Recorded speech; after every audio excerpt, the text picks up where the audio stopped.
आज लेकिन सुशील केडिया जी जुड़े हैं तो उनसे समझते हैं कि इस समय मार्केट में क्या होने के साइंस हैं। सुशील कल मैं भी नहीं था और आपको थोड़ा सा मिस किया हमने। मार्केट में आज अच्छी तेज़ी है, करीब करीब 130 पॉइंट की निफ्टी में। क्या एक ये साइन बन रहा है कि ग्लोबल मार्केट में एक जो टैरिफ्स हैं उनके इम्पोजिशन के साथ एक finally event based market bottom बनाए? जो सपोजिटली नेगेटिव इवेंट है उसके बेस पर आज मार्केट ने एक बॉटम बनाया, ये पॉसिबिलिटी है क्या 22,000 के आसपास? ग्लोबल मार्केट्स और निफ्टी, आपने दोनों बातें पूछी है। पीसीआर से मेरा अनुरोध होगा कि मेरी स्क्रीन को तब तक वो शेयर करें। अनुज, नैस्डैक और एसएनपी जिसपे हमने एक बड़े करेक्शन का कॉल लिया था, कल परसों में हमने अपने क्लाइंट्स को एक रिवीजन भेजी है कि हम वो लंबी मंदी की नैस्डैक और एसएनपी में कॉल को एक बार के लिए फिलहाल पोस्टपोन कर रहे हैं।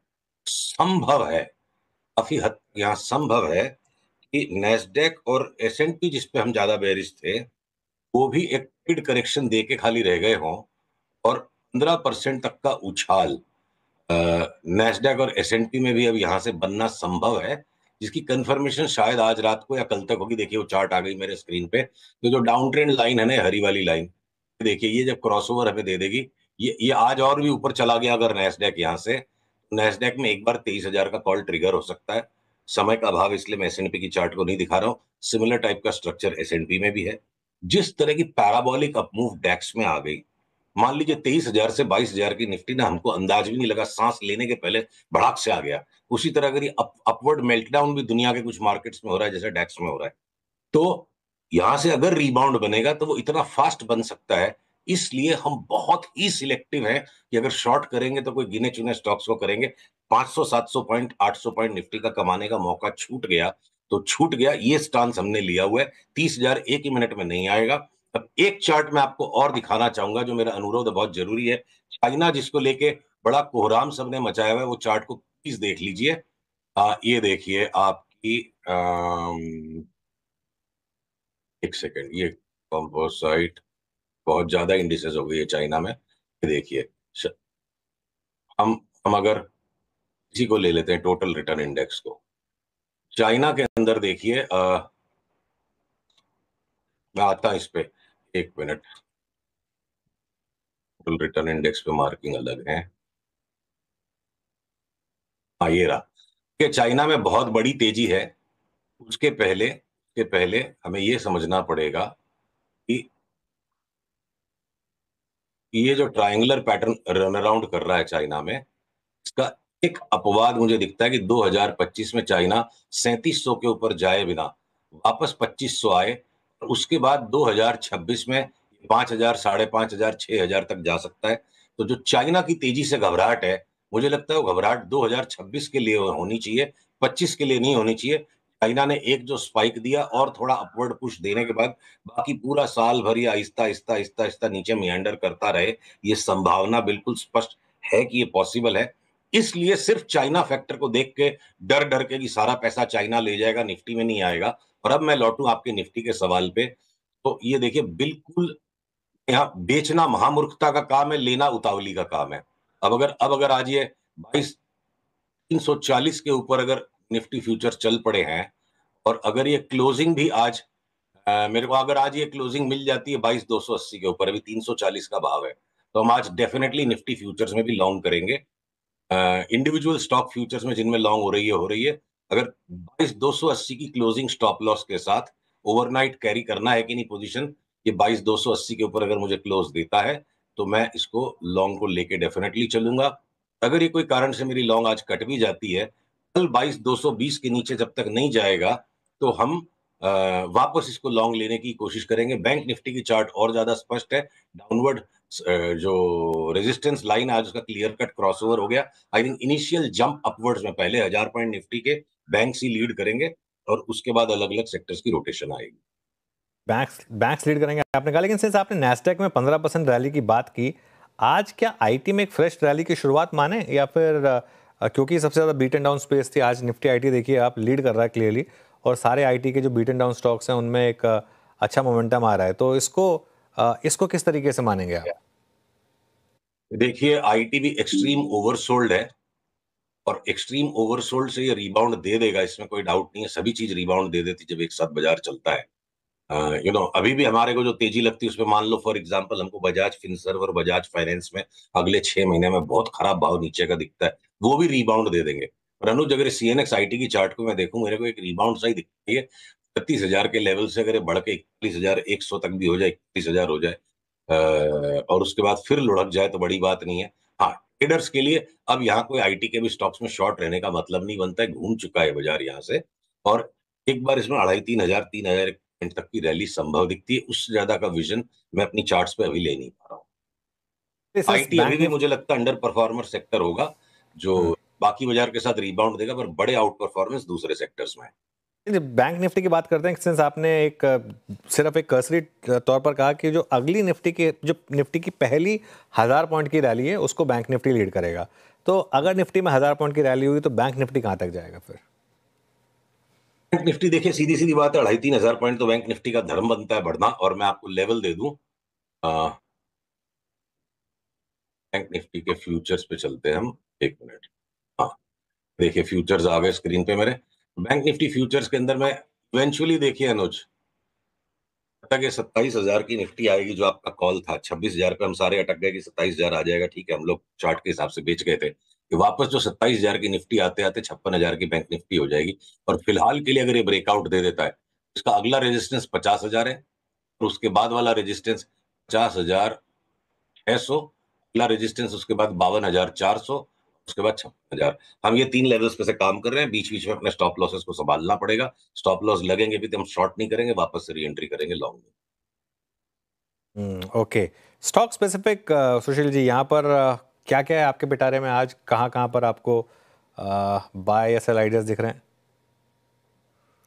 जैसा कि अपनी बात हुई, इवन अगर आईटी के स्टॉक्स भी बड़ा रिबाउंड दे जाएंगे, 8-9% अगर इंडेक्स बढ़ जाएगी, तो लार्ज वाले स्टॉक्स 12-13% बढ़ सकते हैं। और उनको मैं अगर सबसे बड़ा अंडर परफॉर्मर कह रहा हूँ, तो एचपीसीएल, बीपीसीएल, उनके साथ साथ ओएनजीसी। अब भारत की एनर्जी डायनामिक्स चेंज हो चुकी है। जब भी क्रूड का भाव जोर से बढ़ता है, सजा भारत को नहीं मिलती, भारत का फायदा होता है। रिफाइनर्स को भी, ऑयल वेल कंपनीज को भी, जो ऑयल ओन करती ओएनजीसी, नुकसान होता है यूरोपियन प्लेयर्स का। एचपीसीएल, बीपीसीएल, ओएनजीसी, आईओसी, सारा सारा ऑयल पैक। उसके बाद मैं ऑटोस के भी पैक के अंदर है, मतलब जैसे बैंकों के पीछे पीछे जो रेट सेंसिटिव्स है, तो ऑटोज और ऑटोज एंसिलरीज में मेरे को लार्जेस्ट गेनर्स दिखते हैं। भले ही रियल एस्टेट का मार्केट विचित्र सा हो रखा है, बॉम्बे में भाड़े खाली बढ़ते जा रहे हैं, आउटराइट का भाव लास्ट 6 महीने से दबा हुआ है, बल्कि सॉफ्ट एंड ही हो रहा है।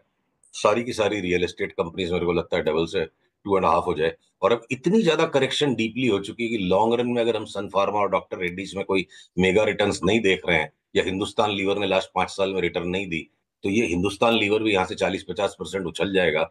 और सन फार्मा और डॉक्टर रेड्डी जैसे स्टॉक्स भी 25% बढ़ सकते हैं।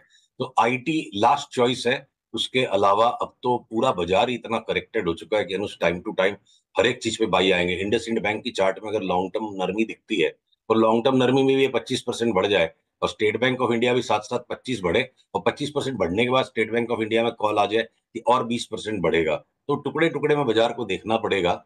एक बार यहां से बाजार को घूम करके ऊपर का रुख पकड़ने देते हैं, अप ट्रेंड को इन प्लेस आने देते हैं, और उसके बाद नेक्स्ट सप्ताह थोड़ा और डिटेल में दिमाग लगाएंगे कि किस चीज में बेहतरीन मूवमेंट नजर आ रही है।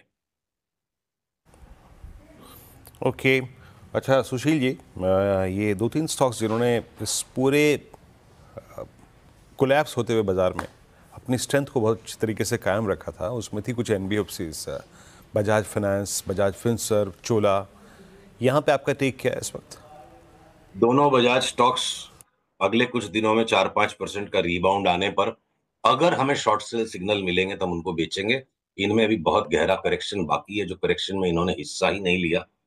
मतलब बजाज अगर लोन देने का बिजनेस कर रहा है तो उसमें कोई खास बात हो गई ऐसा नहीं है। ठीक है, इंडेक्स के डाउनसाइड को दोनों ने डैम्पेन किया था, स्टैटिस्टिकल ट्रेड है। 2-4 दिन की निफ्टी की रैली में अगर इन दोनों को थोड़ी सी रिबाउंड रिलीफ मिलती है, तो हम उसके बाद शॉर्ट सेलिंग के लिए वेट करेंगे।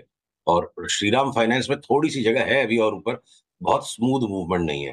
फाइनेंशियल्स में जो नाम हमें बहुत पसंद है, सीडीएसएल, सीधे सीधे डिलीवरी उठाओ 40-50% की चाल के लिए खेलेंगे।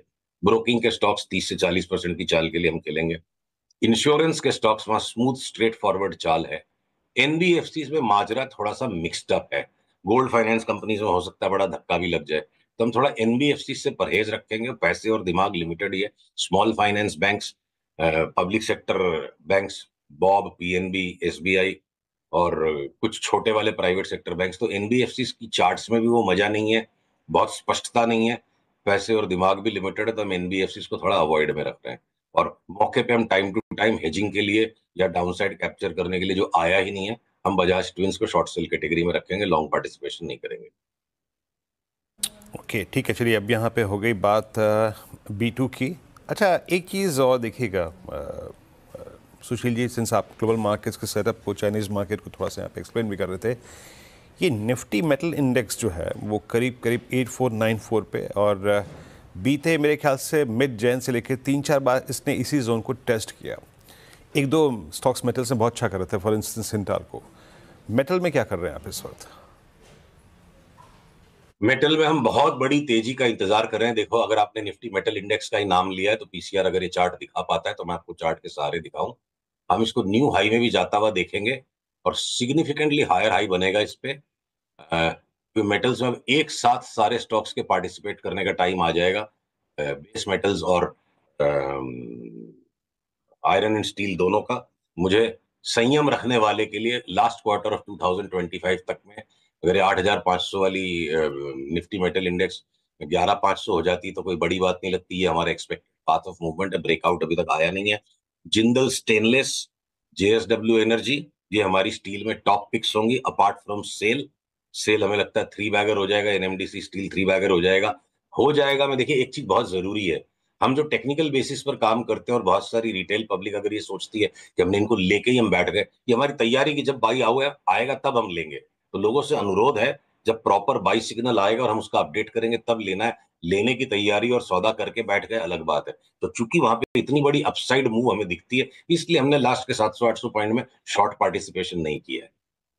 तो ये भी ओके, चलिए। सिग्नल्स को देखने के बाद इनको लिया जाएगा। सारे स्टील के स्टॉक्स, तो छोटे वाले फेवरेट, छोटे वाले एल्यूमिनियम के स्टॉक, आपके सांडूर मैंगनीज हो गया या एमओआईएल हो गया, ये मैंगनीज वाले स्टॉक्स मेरे को लगता है मेटल्स के स्टॉक में मतलब अंधाधुंध पैसा बनेगा 2025 में। ओके, चलिए आखिरी सवाल, कोई रॉकेट कॉल है इस समय कोई स्टॉक्स पर, क्योंकि इतने बीटन डाउन स्टॉक्स हैं?